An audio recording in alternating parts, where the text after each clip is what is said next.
성경에 보면 여호수아부터 에스더까지 역사서라고 불리는 책들이 있잖아요.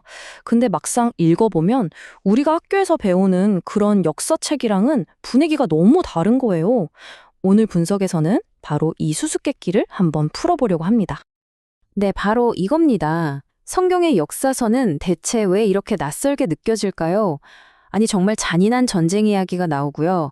영웅이라고 하는데 도덕적으로 보면 좀 갸우뚱하게 만드는 인물들도 많아요. 현대인인 우리가 읽기엔 정말 당황스러운 내용이 한두 개가 아니죠. 성스러운 경전이라면서 왜 이런 이야기들이 담겨 있는 걸까요? 이 책들을 제대로 이해하려면요, 가장 먼저 알아야 할 게 있어요. 뭐냐면, 고대 히브리인들은 역사라는 개념 자체를 우리랑은 아예 다르게 생각했다는 겁니다. 이게 모든 것의 시작이에요. 자, 한번 비교해볼까요? 우리 현대인들은 역사를 볼 때 보통 정치, 경제, 사회 현상 이런 걸로 분석하잖아요. 여기서 신 혹은 하나님은 그냥 개인의 믿음에 따라서 추가할 수도 있고 뺄 수도 있는 뭐랄까 옵션 같은 거죠.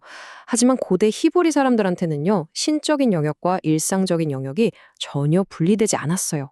하나님은 그냥 역사의 배경이 아니라 그 무대 한가운데 서 계신 어쩌면 가장 중요한 주인공이었던 겁니다. 바로 이 문장의 핵심을 꿰뚫었습니다. 히브리인들에게 세속적인 역사란 존재하지 않았다. 전혀요. 바로 이 생각이 우리가 그토록 낯설게 느꼈던 성경의 역사서들을 이해하는 만능 열쇠가 되는 거예요. 그 사람들한테는 세상에서 일어나는 모든 일이 그냥 일이 아니라 하나님이 직접 움직이시는 거대한 드라마의 한 장면이었던 거죠. 그러니까 히브리식 역사관을 한마디로 정의하면 이렇습니다. 하나님이 이 세상에 정말 살아계시고 아주 구체적인 인물들, 특정한 시간, 그리고 이름이 명시된 장소를 통해서 지금도 일하고 계신다는 믿음이에요. 그래서 이 사람들이 역사적 사건 하나하나에 그렇게 주목했던 이유는 그 속에서 지금 하나님이 이렇게 움직이시는구나 하는 걸 발견하려고 했던 겁니다. 역사가 곧 하나님의 활동 무대였던 거죠.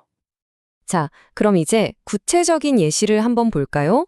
첫 번째는 바로 여호수아서입니다. 많은 분들이 이 책을 그냥 정복 전쟁 이야기로만 생각하시는데요. 사실 그게 다가 아니에요. 이 책의 진짜 주인공은 바로 땅입니다. 이 땅이 얼마나 깊은 의미를 갖는지에 대한 이야기죠. 이 타임라인을 한번 보세요.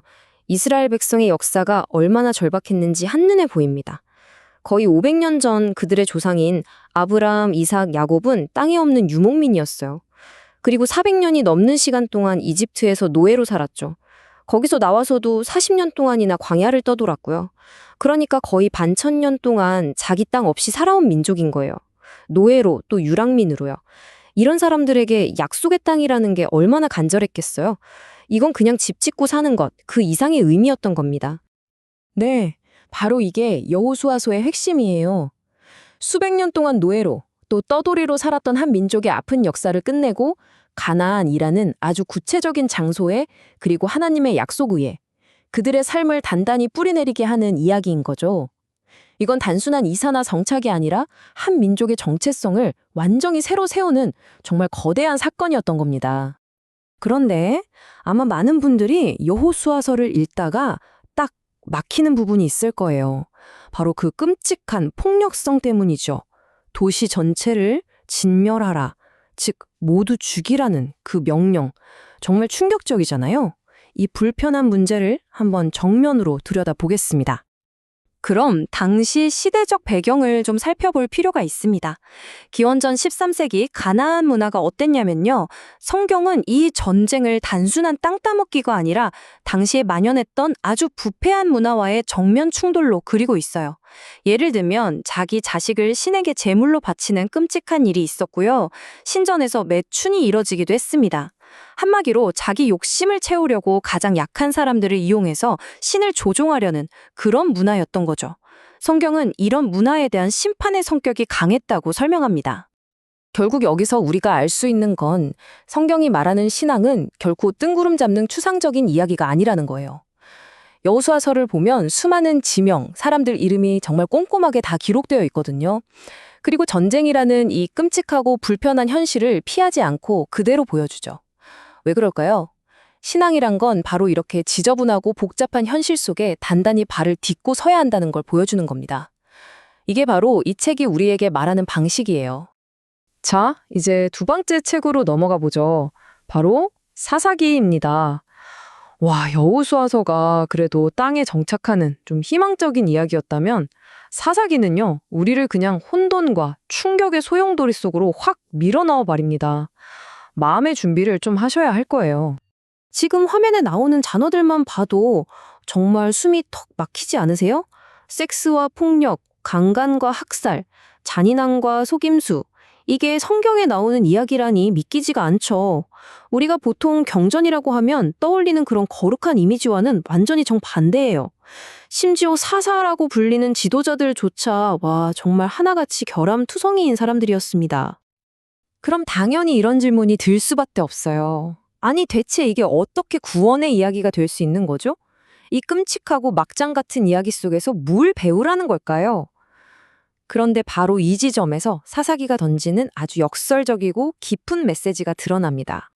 바로 이 문장입니다. 알고 보니 하나님은 선한 일을 하기 위해 선한 사람을 필요로 하지 않으신다.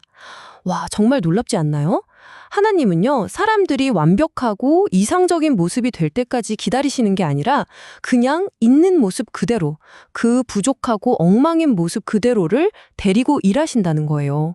가장 문제 많고 실패한 사람들을 통해서도 당신의 위대한 이야기를 써내려가신다는 거죠. 사사기를 읽다 보면 이 구절이 계속해서 반복됩니다. 그때에 이스라엘의 왕이 없으므로 사람이 각기 자기의 소견에 옳은 대로 행하였더라. 이게 표면적으로는 왕이 없어서 나라가 이 모양 이 꼴이었다는 말처럼 들리죠. 하지만 저자들은 그 뒤에 숨은 의미를 말하고 있는 거예요. 인간 왕은 없었지만 진짜 왕이신 하나님은 그 혼돈 속에서도 여전히 이 모든 것을 다스리고 계셨다는 거죠. 인간이 아무리 실패하고 망가져도 하나님의 계획은 멈추지 않는다는 겁니다. 자, 이제 정리를 좀 해볼까요? 오늘 살펴본 이 성경의 역사서들은 결국 우리에게 뭘 말해주고 있는 걸까요? 한마디로 하나님을 만나려면 이 지저분한 역사를 피해서 도망가는 게 아니라 오히려 그 혼돈의 한복판으로 더 깊이 들어가야 한다는 겁니다. 여기 정말 멋진 비유가 하나 있습니다. 렘브란트가 물감과 캔버스라는 매체를 통해 예술작품을 만들었듯이 역사는 하나님이 구원을 이루시는 매체이다. 정말 아름답지 않나요? 우리가 볼 땐 그저 지저분하고 뒤죽박죽 섞인 물감처럼 보이는 이 역사라는 재료를 가지고 하나님은 결국 구원이라는 위대한 예술작품을 만들어내고 계신다는 거죠. 네, 바로 이게 오늘 내용의 최종 결론입니다. 우리는 역사의 이 모든 혼란스러움에서 멀어지려고 애쓸수록 오히려 하나님에게서도 멀어질 수밖에 없다는 것. 성경의 역사서들은 우리에게 신앙이란 현실 도피가 아니라 오히려 그 복잡한 현실 속으로 온몸으로 뛰어드는 여정이라고 말해주고 있는 겁니다. 자, 그럼 마지막으로 이런 질문을 한번 던져보고 싶습니다. 만약에 정말로 역사가 하나님의 위대한 이야기를 담아내는 거대한 캔버스라면 우리가 지금 살아가고 있는 이 혼란스러운 시대는 어떻게 보아야 할까요? 이 시대 역시 그 거대한 그림의 일부가 아닐까요? 우리 각자의 삶은 또 어떻고요? 한번 깊이 생각해 볼 만한 질문인 것 같습니다.